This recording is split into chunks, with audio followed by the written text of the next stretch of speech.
हरियाणा की हर अपडेट के लिए बेल आइकन दबाएं और सब्सक्राइब करें STV हरियाणा न्यूज। वहीं बड़ौदा उपचुनाव को लेकर सभी राजनीतिक दल पुरजोर तरीके से कोशिश में जुटे हैं। लगातार विपक्ष की तरफ से सरकार पर कई तरीके के सवाल उठाए जा रहे हैं और किसानों के मुद्दे को भी सामने रखा जा रहा है। वहीं सरकार की तरफ से कई नेता सामने आकर के विपक्ष के इस कदम को साजिश करार दे रहे हैं।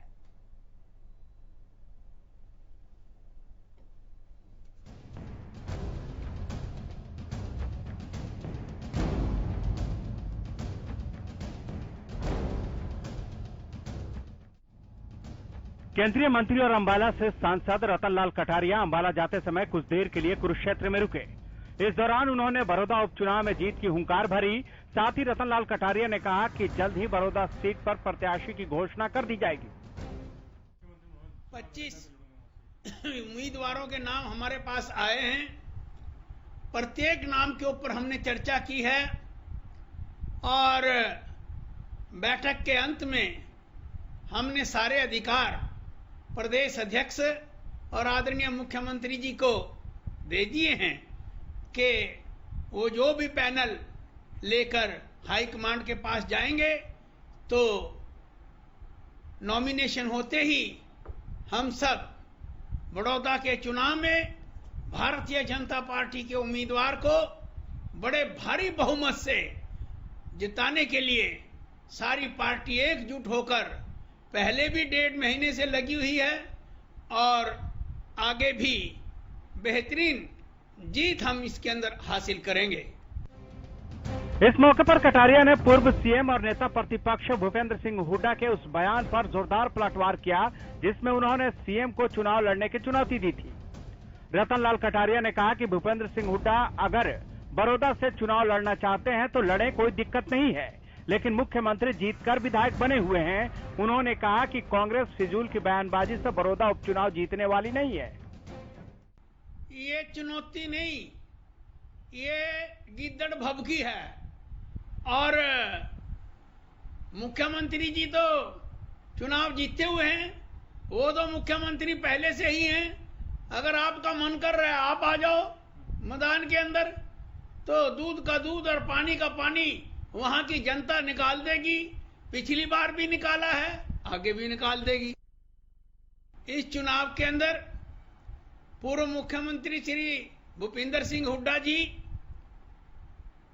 पूर्व सांसद एवं पूर्व केंद्रीय मंत्री कुमारी शैलजा जी बड़े दमगजे मार रही है, इंज कर देंगे उंज कर देंगे। लेकिन मैं ये कहना चाहता हूं कि इनको इस चुनाव के अंदर बहुत करारी हार का मुंह देखना पड़ेगा, क्योंकि वहीं कृषि कानूनों को किसान हितैषी बताते हुए कांग्रेस पर जोरदार हमला बोलते हुए किसानों में भ्रम फैलाने का आरोप लगाया। साथ ही उन्होंने राहुल गांधी और सोनिया गांधी पर भी तंज कसे। पार्लियामेंट में इन बिलों के ऊपर चर्चा हो रही थी, तब तो अमेरिका की हवा ले रहे हैं और जिस दिन ये बिल पास हो गए फिर आके हिंदुस्तान के अंदर टपक पड़े और सड़कों पे ट्रैक्टर रैली का नाटक कर रहे हैं।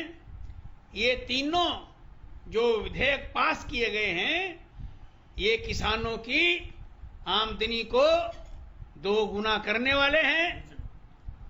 उनको अपनी फसल चाहे मंडी के अंदर बेचें चाहे मंडी के बाहर बेचें, अच्छे दाम प्राप्त करने के लिए किसी के साथ चाहे कॉन्ट्रैक्ट करें, ये सारे अधिकार इन बिलों के अंदर मिलते हैं। ये भ्रामक प्रचार कर रहे हैं कि इन बिलों से किसान की जमीन चली जाएगी। मैं ये कहना चाहता हूं कि इससे बेबुनियाद बात कोई हो नहीं सकती। तीनों विधेयकों में एक सुई की नोक जितना भी कहीं किसान की जमीन का जिक्र। रतनलाल कटारिया ने कहा कि पंजाब के मुख्यमंत्री विधानसभा का विशेष सत्र बुलाकर इस कृषि कानून को रद्द करने की बात कहकर सस्ती लोकप्रियता हासिल करना चाहते हैं। उन्होंने कहा कि कानून में बदलाव का हक सिर्फ संसद के पास है, ऐसे में वो विधानसभा में इस कानून को कैसे रद्द कर सकते हैं।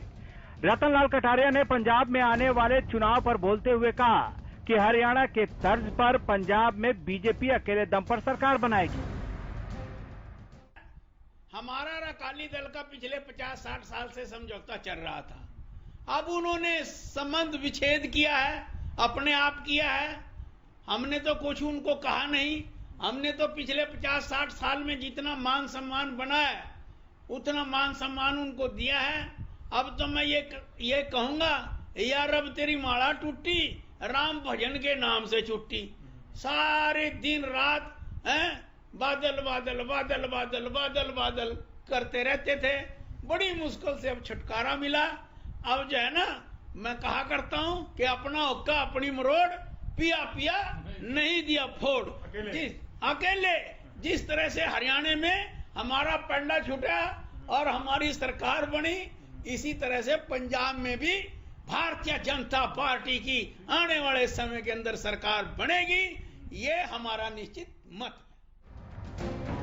केंद्रीय मंत्री ने जहां बड़ौदा में उपचुनाव जीतने का दावा किया, वहीं पंजाब में भी आने वाले विधानसभा चुनाव में अकेले दम पर सरकार बनाने की हुंकार भरी।